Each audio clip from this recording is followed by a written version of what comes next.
بسم الله الرحمن الرحيم. الحمد لله رب العالمين، والصلاة والسلام على أشرف الأنبياء والمرسلين وعلى آله وأصحابه المجاهدين الطاهرين. أما بعد. Saudara-saudara kaum muslimin rahimakumullah. Pada dasarnya agama adalah aturan. Orang yang beragama adalah orang yang hidup memakai aturan. Berbeda dengan undang-undang hukum pada umumnya, maka aturan agama ini tidak hanya berisi perintah dan larangan. Ia di samping berisi perintah juga berisi anjuran, pembolehan, pencelaan, dan larangan.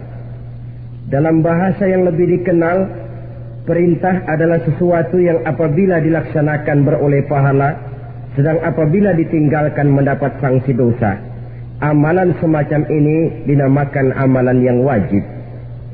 Sedangkan anjuran, sesuatu yang apabila kita kerjakan beroleh pahala, apabila kita tinggalkan tidak beroleh dosa. Amalan semacam ini dikenal dengan amalan sunnah. Pembolehan adalah sesuatu yang boleh saja, artinya boleh dikerjakan, boleh pula ditinggalkan, dan amalan semacam ini kita sebut dengan amalan mubah. Pencelaan adalah sesuatu yang berpahala jika ditinggalkan, tapi tidak berdosa manakala dikerjakan, dan ini dinamakan perbuatan yang makruh. Sedangkan larangan, sesuatu yang apabila dikerjakan beroleh dosa, apabila ditinggalkan beroleh pahala, dan amalan semacam ini lazimnya dinamakan amalan atau perbuatan yang haram. Kalau agama merupakan aturan, maka konsekuensinya tentu ia berisi perintah dan larangan. Apabila perintah dilaksanakan, maka Allah Subhanahu wa ta'ala memberikan balasan berupa pahala. Sedangkan apabila larangan yang dikerjakan, Allah pun akan memberikan ganjaran yang bernama dosa. Baik pahala maupun dosa adalah sesuatu yang abstrak, sesuatu yang tidak nampak, tidak kelihatan oleh pandangan mata yang zahir. Itu sebabnya barangkali di zaman materialistis seperti sekarang ini, orang kurang tergerak mengejar pahala dan malah kadang-kadang terangsang untuk berbuat dosa. Karena pahala dan dosa sesuatu yang tidak kelihatan oleh pandangan mata yang zahir ini. Namun sungguh pun demikian, pahala dan dosa bisa mendatangkan kebahagiaan atau kegelisahan batin. Bersabda Rasulullah sallallahu alaihi wasallam, "Idza sarratka hasanatuka wa sa'atka sayyi'atuka fa anta mu'min." Apabila perbuatanmu yang baik menyebabkan engkau bahagia, apabila perbuatanmu yang baik menyebabkan engkau gembira, dan perbuatanmu yang jahat menyebabkan engkau jadi susah, itulah tanda bahwa di hatimu masih ada iman. Artinya, belum tentu orang yang berbuat baik merasa bahagia dengan kebaikan yang dikerjakannya. Dan tidak selamanya orang yang berbuat jahat sanggup menyesali perbuatan jahatnya.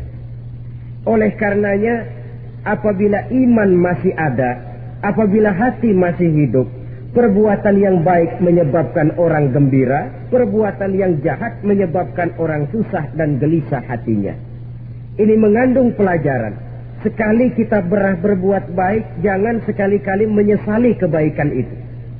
Sebaliknya, satu kali kita melakukan kesalahan, hendaknya selalu menyesalinya. Kadang-kadang dalam kehidupan, karena orang tempat kita berbuat baik itu rupanya membalas air susu dengan air tuba, kita lalu menyesali kebaikan. Lahirlah kata-kata, "Nyesal saya nolong dia." Ibarat pepatah katanya, nolong anjing kejepit. Waktu kejepit setengah mati kita tolongin, begitu selesai dia dari kejepitnya malah kita digigitnya. Saudara hadirin yang saya muliakan, dalam kehidupan sehari-hari barangkali ini kena filsafat yang disebut dorong mobil mogok. Ketika mobil mogok setengah mati kita dorong, begitu mesin hidup ditinggalkannya kita di belakang. Sesungguhnya perbuatan kita yang baik tidak harus disesali. Karena disesali atau tidak, toh perbuatan itu sudah kita lakukan. Dan penyesalan atas segala kebaikan hanya akan mengurangi nilai pahala kebaikan itu sendiri. Berbahagialah apabila berbuat baik, walaupun orang yang kita melakukan kebaikan membalasnya dengan kejahatan. Menyesalah apabila berbuat kesalahan, apabila melakukan dosa, karena itu pertanda nilai iman yang masih hidup dalam jiwa kita.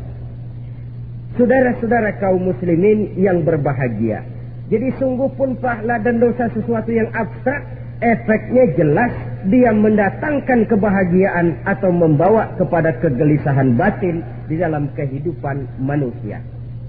Orang di zaman materialis kurang terangsang berbuat pahala dan terdorong melakukan dosa. Kenapa? Karena pahala tidak kelihatan, dosa tidak nampak. Kalau pahala kelihatan, barangkali nggak kuat kita mikul pahala. Kalau dosa benjol, umpama tiap bikin dosa palanya benjol, barangkali sudah nggak karu-karuan kepala kita. Baik pahala, baik dosa, sesuatu yang tidak nampak oleh pandangan mata zahir, tapi yang punya efek dalam kehidupan ini. Orang yang banyak pahalanya dengan orang yang banyak dosanya, kalau dia berjalan barangkali sulit kita membedakan. Tapi efeknya dalam kehidupan ini jelas adanya. Sesuatu yang bernama pahala kita perlukan, karena hidup tidak berhenti hingga di sini. Sesuatu yang bernama dosa harus kita hindarkan, karena ada kelanjutan sesudah hidup yang sekarang ini, kehidupan dari satu pertanggungan jawab. Itu sebabnya Imam Ghazali dalam bahasa yang indah sekali berpesan, "Jadidi safinah fa innal bahra amir, wa khuziz zat fa inna safara ba'id."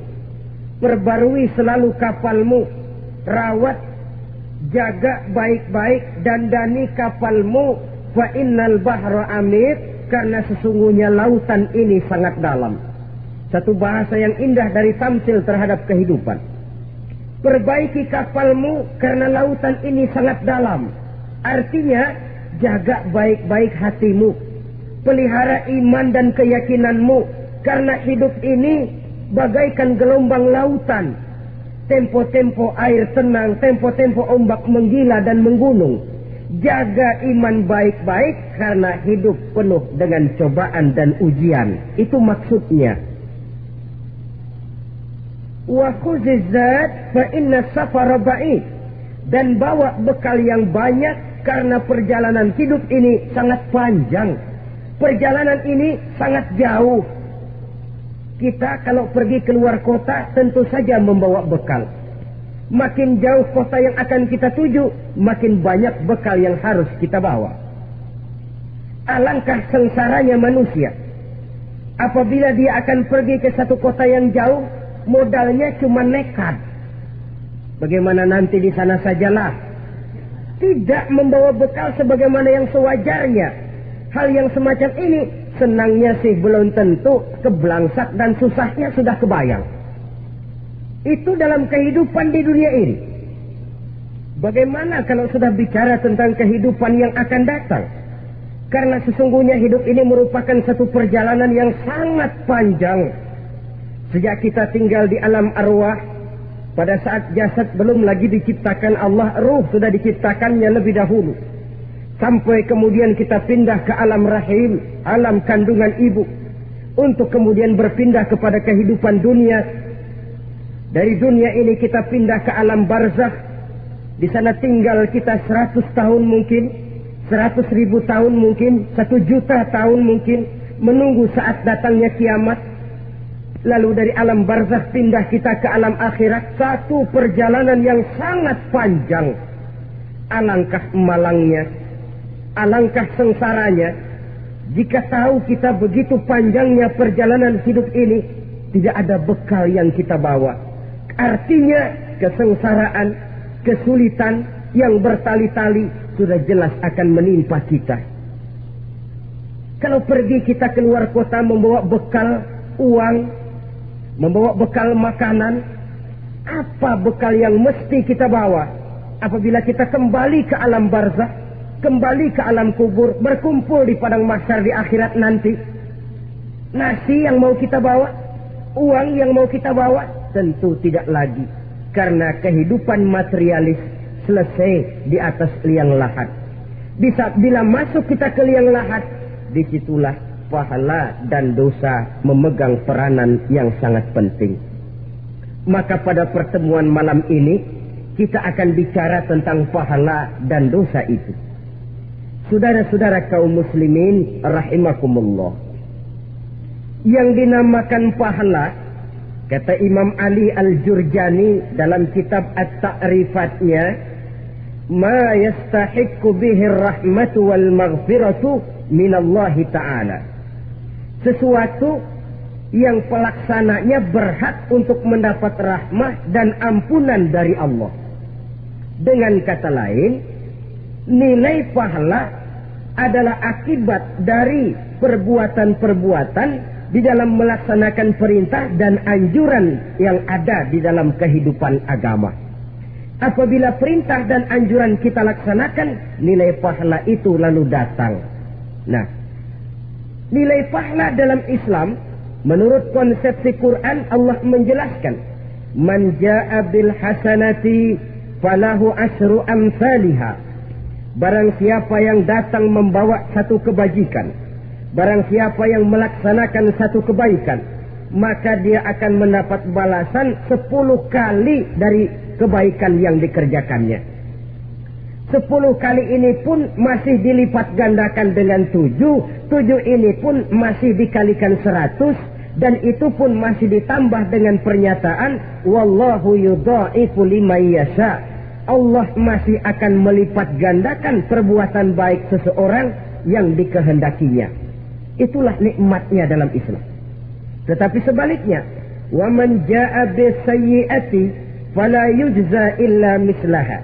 Barang siapa yang melakukan satu kejahatan, dia tidak akan mendapat balasan kecuali sesuai dengan kejahatan yang dikerjakannya. Alangkah rahman dan rahimnya Allah. Orang yang berbuat baik dibalas 10, dikali 7, dikali 100, masih dilipat gandakan pula. Tapi orang yang berbuat jahat tidak akan mendapat balasan kecuali sesuai dengan kejahatan yang dikerjakannya. Ini kan beda dengan sifat kita manusia. Kita ini kadang-kadang kalau dijitak membalasnya mukul. Tapi kalau orang berbuat baik kepada kita, kita enggan untuk berbuat baik kepada orang tadi. Allah tidak mengajarkan begitu. Satu kebaikan berbalas 10. Satu kejahatan berbalas dengan satu kejahatan. Maha Rahman dan Rahim Allah. Bahkan dalam Islam, niat berbuat baik saja mendapat pahala. Sedangkan niat berbuat jahat belum ditulis merupakan satu dosa sampai kejahatan itu dikerjakan oleh orang yang niat tadi. Umpamanya, saudara niat, nanti malam giliran pengajian saya mau hadir di majelis taklim. Pas datang waktu malam, hujan turun sangat lebat. Saudara berhalangan datang ke majelis taklim. Saudara sudah mendapat pahala niat. Tapi saudara niat, nanti malam kalau turun hujan, saya mau bongkar rumahnya si fulan, saya mau curi seluruh harta bendanya.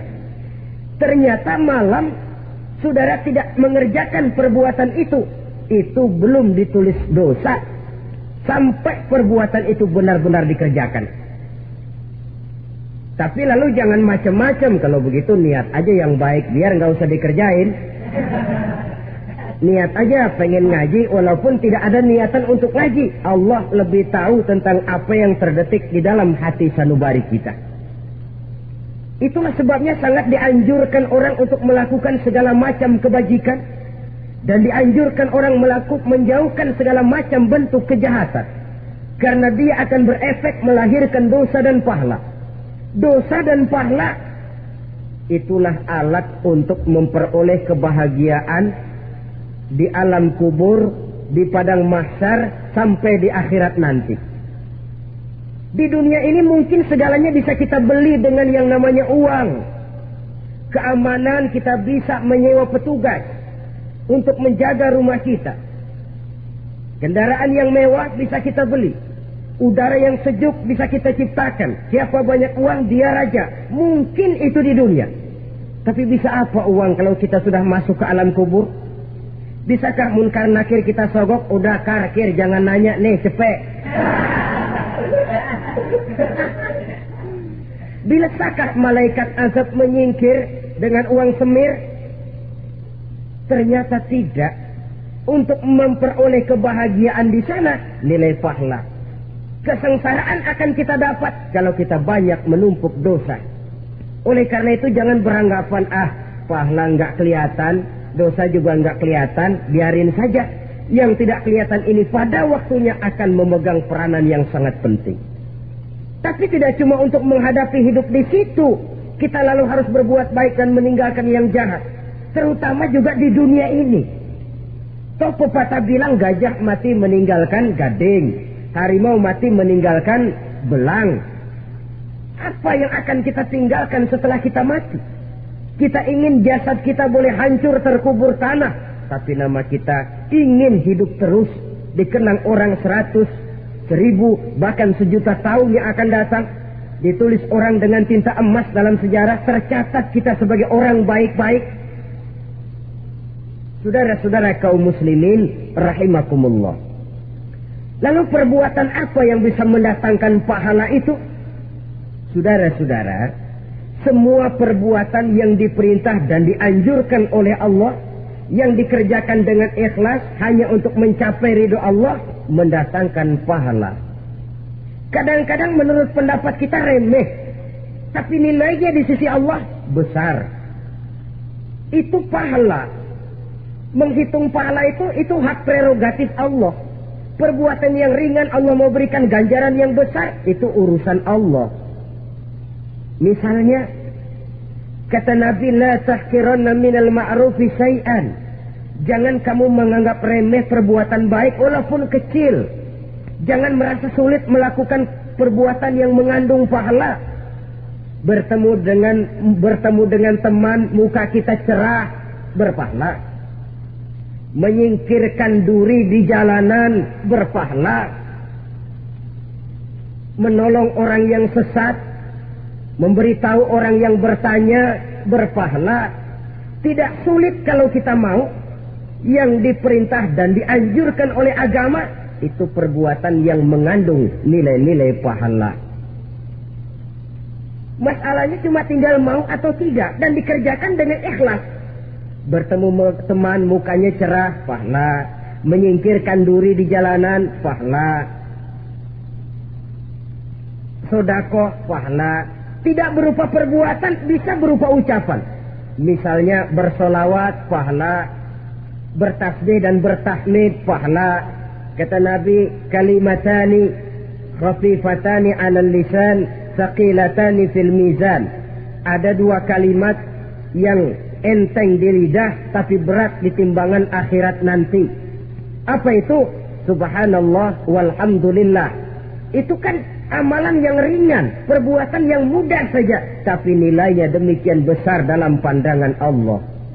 Jadi pendeknya, perbuatan yang bernilai pahala adalah perintah dan anjuran agama yang dilaksanakan dengan ikhlas semata-mata untuk mencapai ridho Allah, itu mengandung pahala. Niat dasarnya itu harus karena Allah, landasannya harus karena ikhlas. Bukan cuma sekedar basa-basi, tidak karena ingin dipuji orang, tidak karena mengharap tanda jasa, tapi ikhlas semata-mata. Dari perbuatan yang paling kecil dan mudah sekali sampai kepada amalan-amalan yang besar dan memerlukan biaya yang besar, seperti melaksanakan ibadah haji, seperti jihad fi sabilillah, membangun masjid, membangun pondok-pondok pesantren, membangun pusat-pusat kesehatan, membangun jalan-jalan umum, termasuk menjaga keamanan. Jangan dikira loh, sistemling umpamanya, menjaga keamanan kampung tidak berpahala. Kalau diniatkan ibadah, menjaga ketenangan warga supaya mereka tekun ibadah, ikhlas karena Allah, itu juga bernilai ibadah. Keluar kita dari rumah, pergi pagi, pulang sore, peras keringat, banting tulang cari nafkah, buat menghidupi anak istri kita. Kalau diniatkan ibadah, melaksanakan kewajiban sebagai kepala rumah tangga, membantu orang tua sebagai anak, itu juga perbuatan-perbuatan yang mengandung pahala.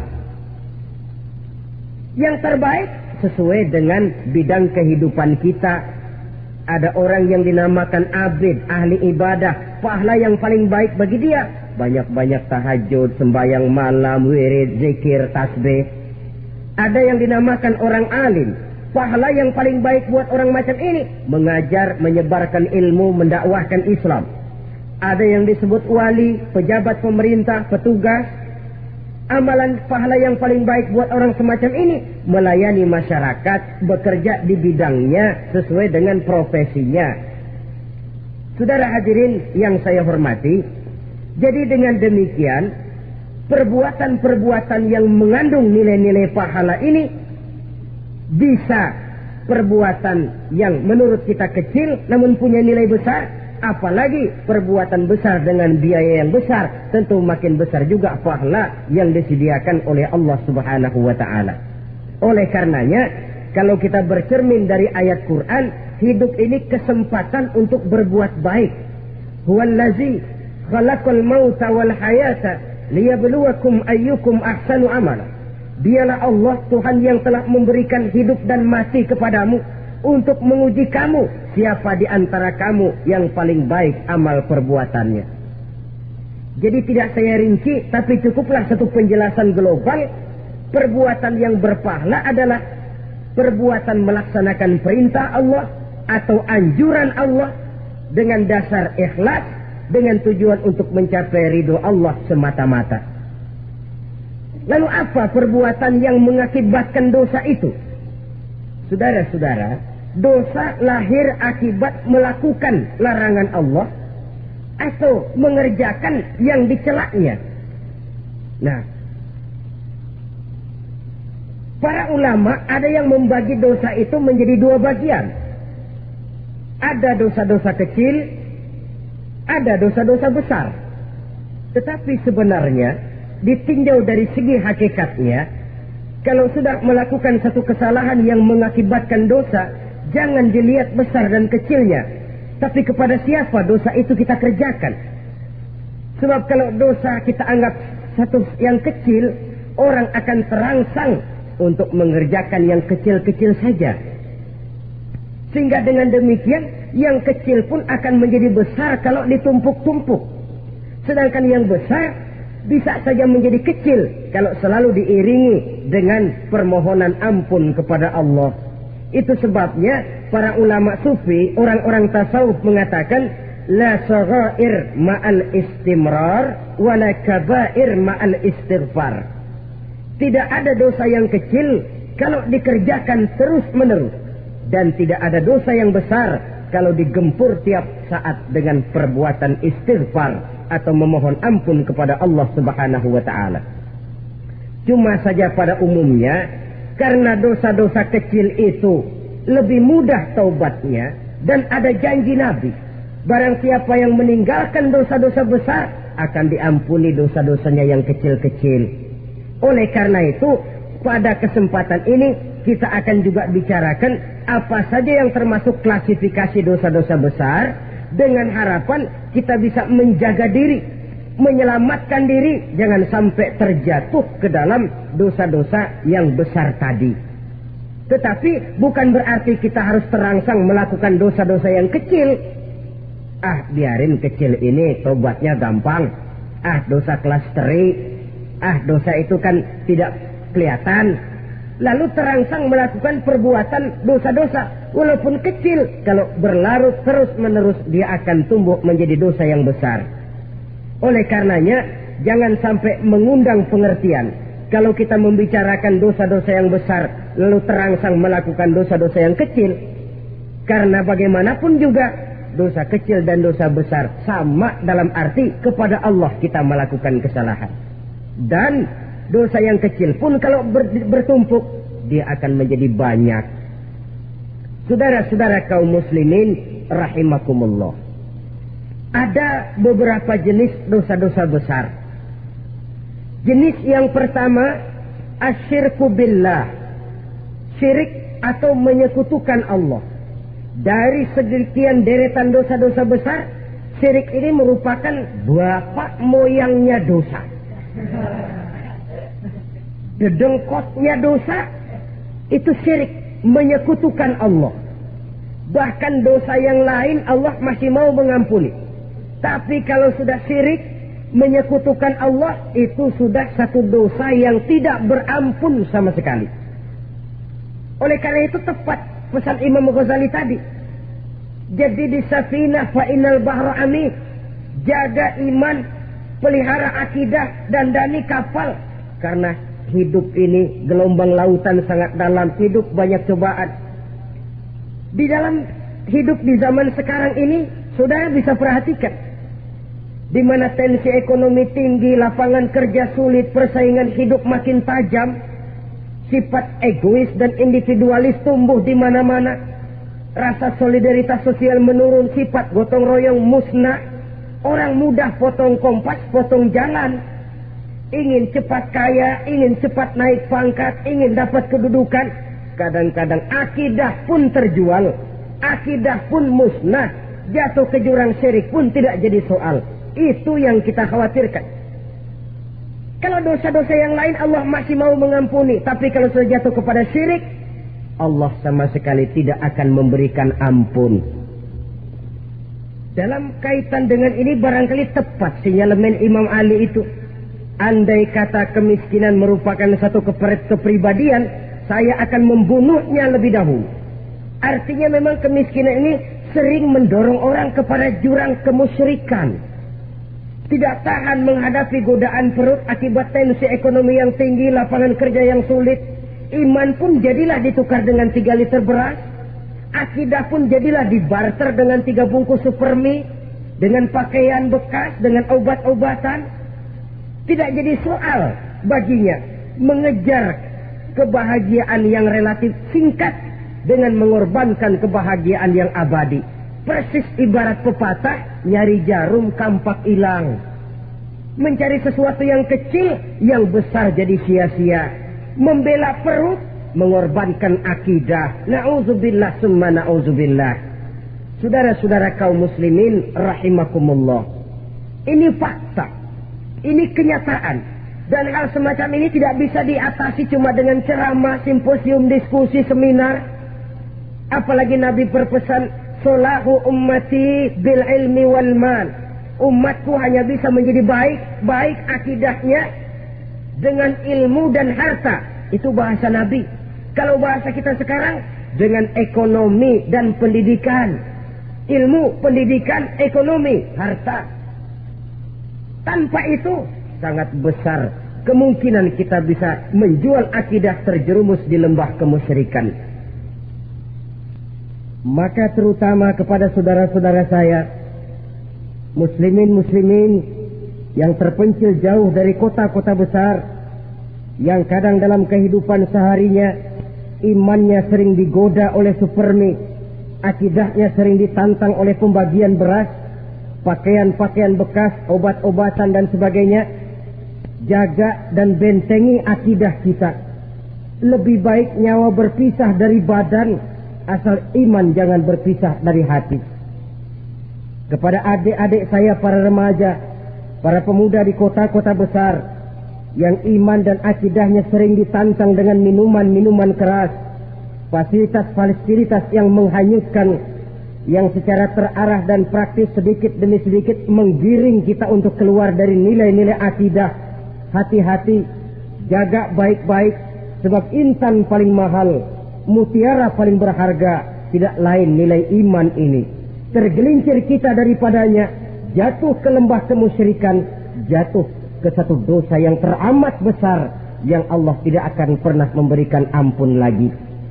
Ini dosa besar yang pertama. Yang kedua, qatlun nafsi illa bilhaq. Membunuh orang tanpa alasan yang benar. Di zaman kesulitan ekonomi kadang-kadang orang mudah nekat. Tengok saja, kadang-kadang karena pasar uang 100-200 perak saja nyawa bisa melayang. Kadang-kadang karena urusan yang remeh, salah omong, salah ambil, salah ucap, salah pegang, nyawa bisa jadi melayang. Alangkah murahnya nyawa, seakan-akan kita yang punya. Padahal nyawa itu hak milik Allah. Tidak pantas kita merampasnya, tidak pantas kita menghilangkannya dari jasad seseorang. Oleh karenanya, membunuh orang merupakan satu dosa yang sangat besar. Jangankan kepada orang yang seakidah, orang yang lain akidah saja pun, kalau dia hidup berdamai, rukun, berdampingan, kita harus melindungi. Apatah lagi teman seakidah sendiri. Saudara-saudara kaum muslimin rahimakumullah. Pantas kalau Nabi menyatakan apabila dua orang Islam sudah saling berkelahi, berbunuh-bunuhan, al-qatil wal maqtul finnar. Yang membunuh dan yang dibunuh dua-duanya sama-sama masuk neraka. Sahabat heran, ya Rasul, kalau yang membunuh masuk neraka sih wajar, tapi yang terbunuh kok neraka juga, kenapa? Kata Rasul, sebenarnya dia juga cuma sudah niat untuk membunuh, cuma keduluan saja. Andai kata dia tidak terbunuh, tentu dia yang akan membunuh. Saudara-saudara kaum muslimin rahimakumullah, Islam sesuai dengan namanya adalah agama damai. Kita tidak boleh mencari-cari musuh, walaupun tidak boleh lari kalau bertemu musuh. Oleh karenanya, pantang seorang muslim menimbulkan benih keonaran menjadi biang kerok buat lingkungannya. Sesuai dengan namanya, seorang muslim adalah seorang yang dalam hidup senantiasa berusaha menebarkan salam, menebarkan kedamaian, ketenangan dan ketentraman.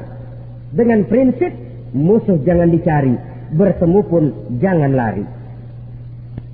Yang ketiga, termasuk dalam kelompok dosa besar ini, syurbul khamr, meminum minuman keras. Termasuk di dalam kata khamr ini ganja, morfin, narkotik. Sebab apa? Jenis minuman semacam itu tidak hanya merusak keadaan sekarang, tapi sekaligus merusak kehidupan yang akan datang. Kalau itu jatuh di tangan generasi muda, artinya kan merusak kehidupan masa depan daripada suatu bangsa. Karena apa? Remaja dan pemuda merupakan bentuk miniatur daripada kehidupan bangsa. Akan bagaimana warna umat Islam di Indonesia, bahkan akan bagaimana warna Indonesia 30, 40, 50 tahun yang akan datang, remaja sekarang jawabannya.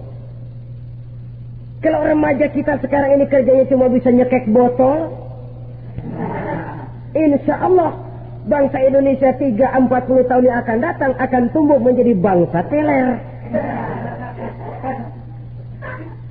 Tidak banyak yang bisa kita harapkan.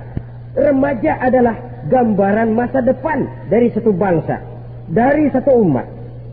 Dan remaja itu di dalam dirinya secara fitrah terkumpul semua bakat, terdapat semua kemungkinan. Kita ini lahir membawa sifat pemimpin, tapi juga membawa sifat pengacau. Kita ini ada bakat jadi orang jujur, ada bakat jadi pengkhianat. Kita ini ada bakat menjadi orang baik-baik, kita juga punya bakat jadi biang kerok. Kita kemungkinan bisa jadi pemimpin bangsa, tapi juga bisa menjadi pemimpin bangsat. Nanti lingkungan dan pendidikan akan menumbuhkan, membentuk mana yang tumbuh lebih subur. Kalau lingkungan dan pendidikannya lebih banyak bercerita tentang kejujuran, maka nilai kejujuran yang akan tumbuh lebih banyak dalam jiwanya. Dan insya Allah diharapkan dia akan menjadi manusia yang jujur di kelak kemudian hari nanti. Dan masalah minuman keras ini sebenarnya berkait. Kita tidak bisa cuma menyalahkan remaja saja, menyalahkan pemuda saja, karena bagaimanapun masalahnya kompleks.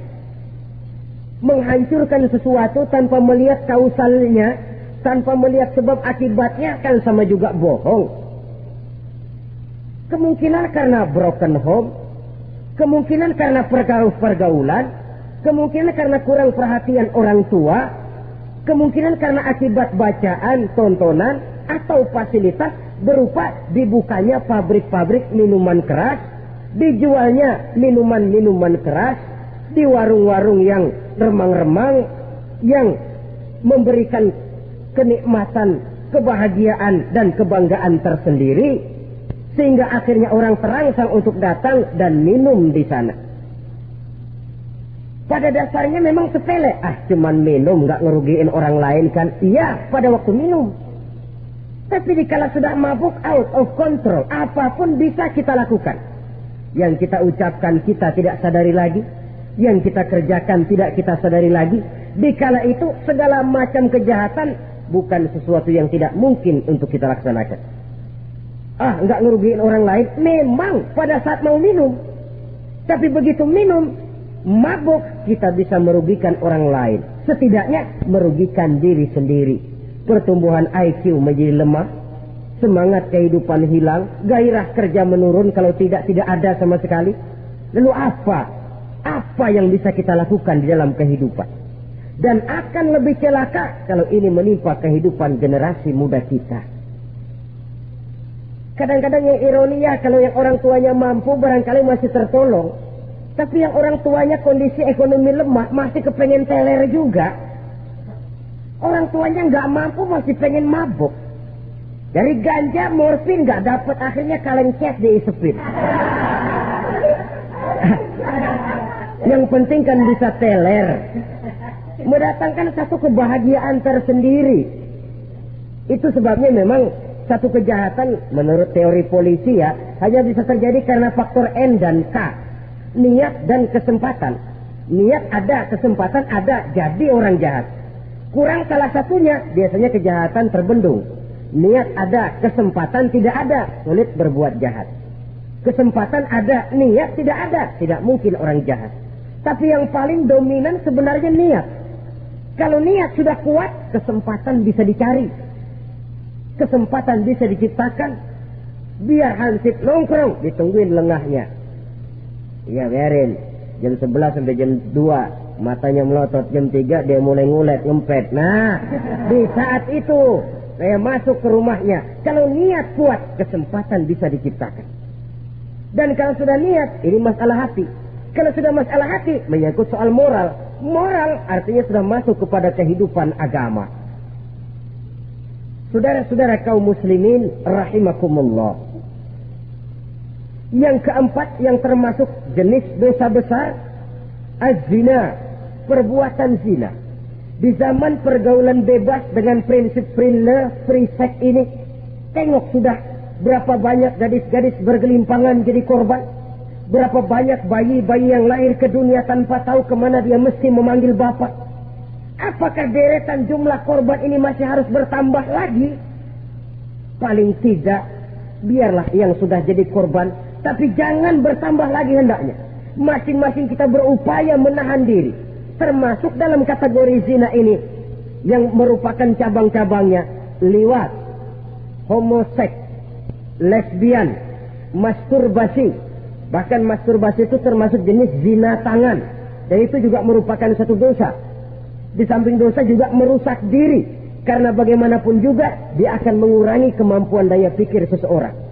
Maka agama memberikan jalan keluar. Pesan Nabi, ya ma'syara syabab, man istata'a minkumul ba'at falyatazawwaj. Hai para pemuda, kata Nabi, barang siapa di antara kamu yang sudah bisa ba'at, yang sudah mampu ba'at. Ba'at itu artinya memberikan nafkah, baik nafkah zahir maupun nafkah batin. Falyatazawwaj, maka hendaklah dia kawin. Jadi yang maksud ba'at ini ya nafkah zahir, ya nafkah batin. Kita kadang-kadang cuma bisa ngasih nafkah batin saja sudah merasa pokoknya kan saya sanggup untuk kawin, lalu kawin tanpa dengan kehilangan pertimbangan. Saudara-saudara, wa illam yastati', adapun kalau dia belum mampu, fa alaihi bisyam, hendaknya dia banyak puasa. Fa innahu lahu wija, karena puasa itu akan merupakan benteng jangan sampai orang memperturutkan hawa nafsunya. Andai kata puasa belum hobi, banyaklah olahraga para pemuda, para remaja. Karena dengan olahraga, pemikiran untuk memperturutkan hawa nafsu agak sedikit terkendali dan energi tersalurkan dalam bentuk yang positif. Pendeknya kreatif, banyak kegiatan. Ini pesan Imam Syafi'i tepat itu. Kata beliau, "Inni ra'aitu wuqufal ma'i yufsiduh insala toba wa illam yajri lam yasif. Aku melihat air kalau diam rusak, tapi kalau dia mengalir jernih. Air kalau ngendap, nggak ngalir, nyamuk nyarang di situ, bisa jadi sumber penyakit. Manusia hidup begitu. Kalau nggak punya kegiatan, nggak kreatif, kerjanya cuma delohom, ayam-ayam, akhirnya jadi ngerusak. Ngomongin orang, ya ngapa? Anu. Kebangetan nggak ngapa-ngapain, orang aja dipontenin. Orang diomongin, lahirlah namimah, lahirlah ribah. Saudara-saudara, air itu kalau ngendap ada aja yang nyarang. Tapi kalau dia ngalir, orang ada kesibukan, insya Allah dia tidak akan jatuh kepada sesuatu yang bisa mengundang dosa. Isilah waktu dengan hal-hal yang bermanfaat, karena hidup ini singkat dan tidak berjalan mundur ke belakang. Mundur hancur, berhenti diinjak orang. Sekali melangkah, jangan surut mundur ke belakang. Homoseks terlepas dari penyakit kejiwaan. Sekarang ini kan sudah ada persatuan kaum gay katanya, meminta perlakuan yang sama dan agar dibolehkan kawin sesama mereka. Secara manusiawi boleh, secara manusiawi kita hargai mereka, tapi dari kacamata agama ini jelas merupakan penyimpangan, dan penyimpangan merupakan suatu dosa terlepas dari pertimbangan manusiawi. Jangan karena terlalu memperturutkan suara manusiawi lalu kita mengesampingkan agama. Termasuk lesbian, wadon karo wadon. Ya, kalau homo itu kan lanang karo lanang katanya. Saudara-saudara kaum muslimin rahimakumullah, ini bukan penyakit baru. Liwat, homoseks sudah dikenal dari zamannya Nabi Lut. Laki dengan laki. Lesbian dari zaman istrinya Nabi Lut. Terlepas dari penyakit kejiwaan, dari segi agama ini merupakan penyimpangan dan merupakan dosa yang besar. Yang kelima, yang termasuk jajaran dosa kelas kakap, qadzful mu'minina wal mu'minat, menuduh orang mukmin yang baik-baik, laki atau perempuan, melakukan perbuatan zina sehingga hancur namanya di masyarakat. Ini merupakan satu perbuatan dosa yang sangat besar dan sangat dimurkai oleh Allah. Saudara-saudara kaum muslimin rahimakumullah, oleh sebab itu tentang masalah ini, kalau memang tidak ada saksi, jangan sembarang kita enteng lidah menuduh orang lain berbuat zina, menuduh orang lain berbuat serong. Dosanya kelewat besar di dalam kehidupan. Karena apa? Mencari harga diri itu berat, memelihara kehormatan diri jauh lebih berat. Satu kali orang dihancurkan namanya di masyarakat, dia akan terisolir jadinya. Oleh karenanya berlindung kita kepada Allah, jangan sampailah dihinggapi oleh sifat ini. Karena sentimen kita kepada seseorang, karena hasad kita kepada seseorang, tidak senang melihat orang lain lebih maju, lalu lidah ini seenaknya saja mengucapkan kata. Padahal sanksi dan resikonya sangat besar. Yang kita tuduh barangkali mendapat pahala dari Allah. Kita sendiri yang menuduh tanpa saksi, tanpa alasan yang benar, mendapat dosa yang sangat besar. Saudara-saudara, memang kadang-kadang aneh dalam hidup ini. Seorang pelacur biasanya bisa menjaga mulutnya di masyarakat. Kata-katanya baik, sopan. Kenapa? Karena mulut yang satu sudah tidak terjaga.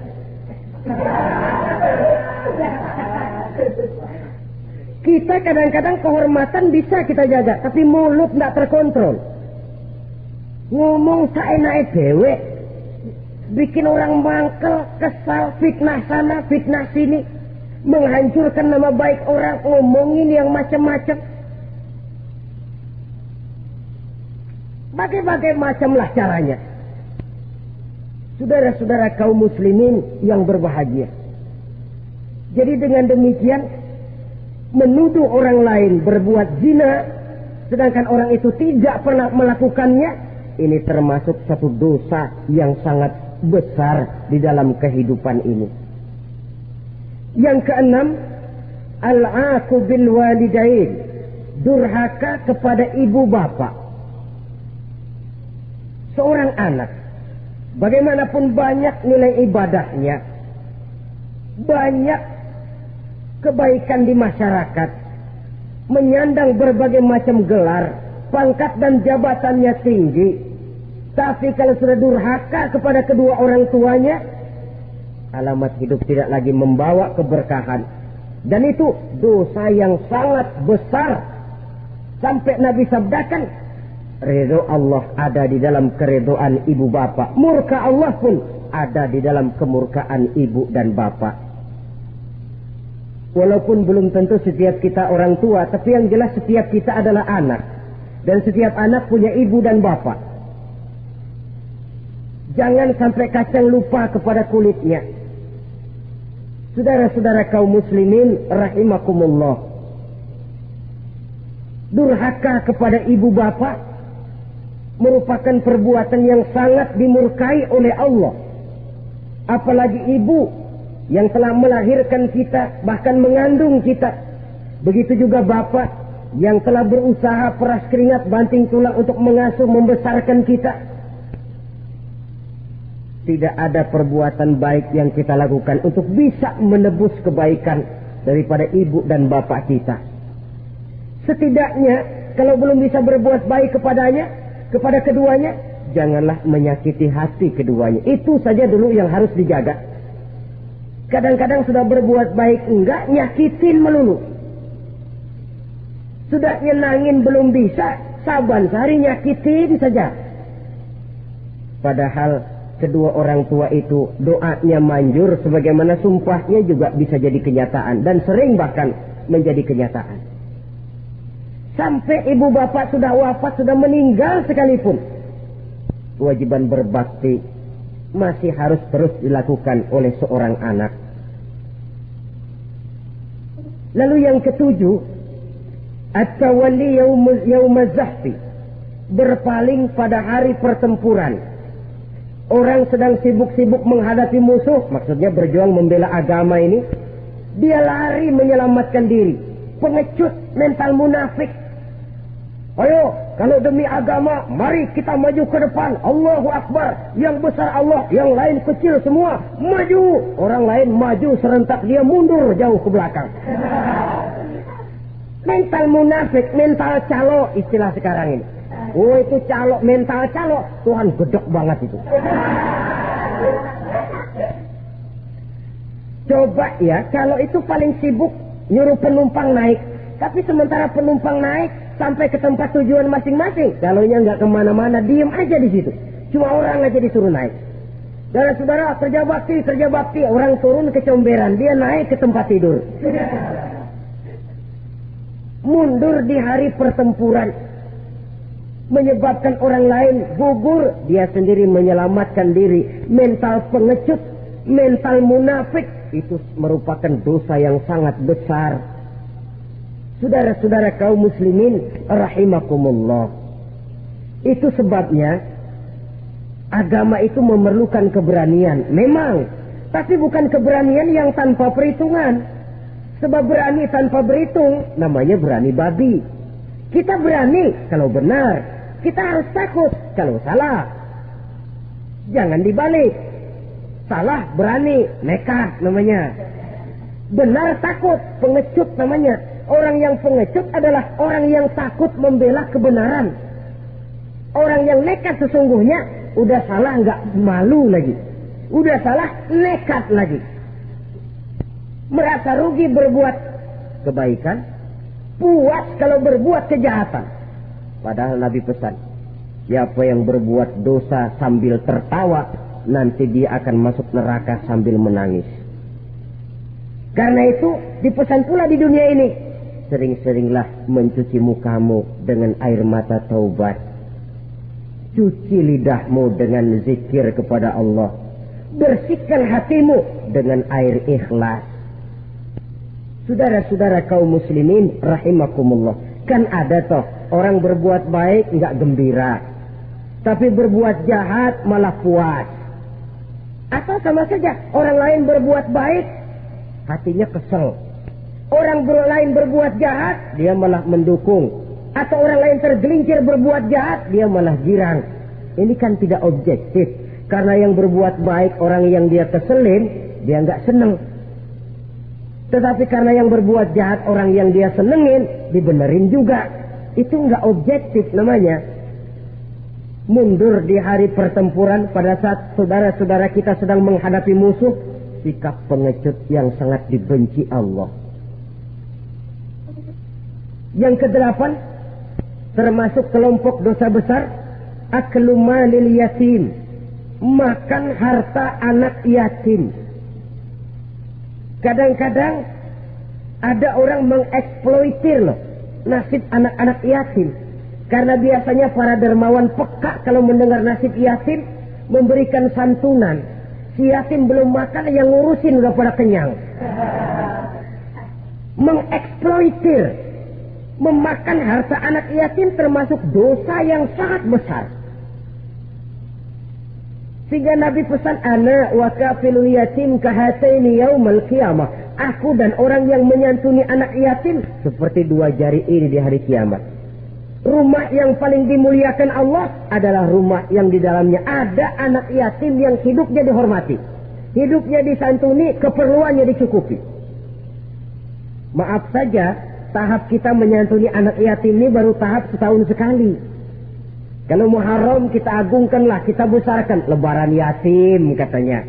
Kita kumpulkan dana, kita usap kepala yatim, kita kumpulkan beras, kita bagikan hari itu. Perkara bulan depan kelaparan, kita tutup kuping. Perkara bulan berikutnya dia kelaparan, kita masa bodoh. Bahwa di bulan Muharram kita santuni yatim piatu itu sudah baik. Tapi akan lebih baik lagi kalau kita sanggup menjadi bapak asuh mereka, memikirkan sekolah mereka ada kontinuitas.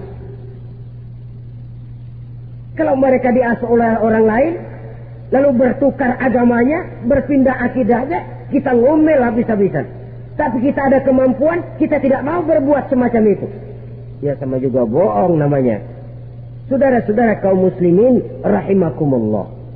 Orang yang menyantuni yatim mendapat pahala besar. Tapi orang yang mengkorup harta anak yatim, dosanya juga sangat besar. Berhati-hatilah kalau kita diberikan kepercayaan oleh masyarakat untuk mengurus anak-anak yatim. Karena pahalanya besar, resikonya juga besar. Yang kesembilan, syahadatuz zur, sumpah palsu. Sebab sumpah palsu ini menggunakan nama Allah untuk sesuatu yang tidak benar. Nama kita saja dibawa untuk yang tidak benar, kita jengkel. Nama kita dipalsukan untuk sesuatu yang tidak baik, kita kadang-kadang jengkel, tidak puas jengkel, menuntut melalui saluran hukum. Kenapa? Nama saya dicatut. Bagaimana lagi kalau nama Allah kita pakai untuk bersumpah, sumpahnya palsu, menguntungkan kita, merugikan orang lain, Allah murka betul. Maka sumpah palsu termasuk deretan dosa-dosa besar. Apalagi yang ke-10, aklu riba, makan riba alias renten. Ini kan yang cepat mendatangkan uang. Kadang-kadang kalau yang bikin riba itu orang awam barangkali, ya masih kita maklumi. Kadang-kadang penyakit ini datang menimpa mereka juga yang kita kenal kebaikannya. Bahkan suka datang ke musola, rajin ke masjid kadang-kadang. Riba masih dimakannya. Karena ini cara cari duit paling enak. Duit utuh, tambahnya terus masuk. Na'udzubillah, summa na'udzubillah. Itu yang diibaratkan dalam perjalanan Mi'raj. Waktu Nabi diperlihatkan neraka. Orang perutnya sebesar rumah, dililit ular. Diseret-seret itu hancur perutnya. Dibulatkan lagi, diseret lagi, hancur lagi. Dibulatkan lagi, terus menerus begitu. Dia berteriak, mengerang, mengeluh, mengaduh kesakitan. Nabi tanya, itu apa Jibril? Itu contoh dari umatmu yang suka makan riba Muhammad.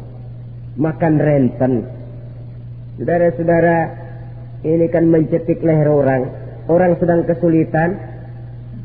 Kelihatannya sih baik, menolong. Tapi di belakang menolong itu nyekek. Di belakang nolong itu nyekek. Dan nyekek itu sebenarnya tujuan utamanya. Orang yang menjalankan riba pada dasarnya tidak punya peri kemanusiaan kok. Kalau dia kelihatannya mau menolong, kelihatannya motifnya mencari untung di belakang itu. Jauh dari kemanusiaan. Yang ke-11, saudara-saudara, termasuk jajaran dosa besar itu qat'ur rahim, memutuskan silaturahmi. Marah, hobi sama marah. Kalau 3 hari nggak marahan sama orang, ngebet palanya. Selalu nyari gara-gara. Kalau udah marah berlaku perpanjangan waktu. Tahun, 2 tahun, kadang-kadang seumur hidup. Saudara hadirin yang saya muliakan. Apalagi mengurangi timbangan termasuk kelas dosa besar. Makan suap termasuk dosa besar. Semir menyemir dosa besar. Apalagi bunuh diri. Nah, bunuh diri dosa besar. Kadang-kadang karena sulit nekat. Daripada hidup susah mendingan mati sekalian. Apa dikira kalau mati urusan selesai? Belum. Termasuk memotong anggota badan sendiri. Dosa besar. Kayak belum lama ada kesulitan ekonomi mau lebaran. Alat vitalnya dipotong.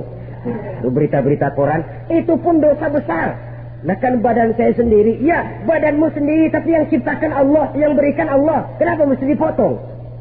Karena kesulitan ekonomi. Alat vitalnya sendiri dipotong. Ya namanya alat vital. Kalau sudah nggak ada yang vital kan hampa hidup ini.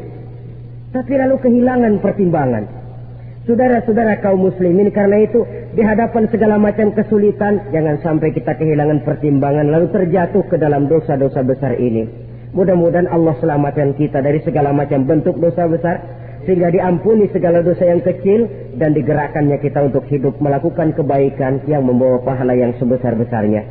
Ini sajalah pertemuan kita saat ini. Terima kasih atas segala perhatian. Mohon maaf atas segala kekurangan. Wassalamualaikum warahmatullahi wabarakatuh.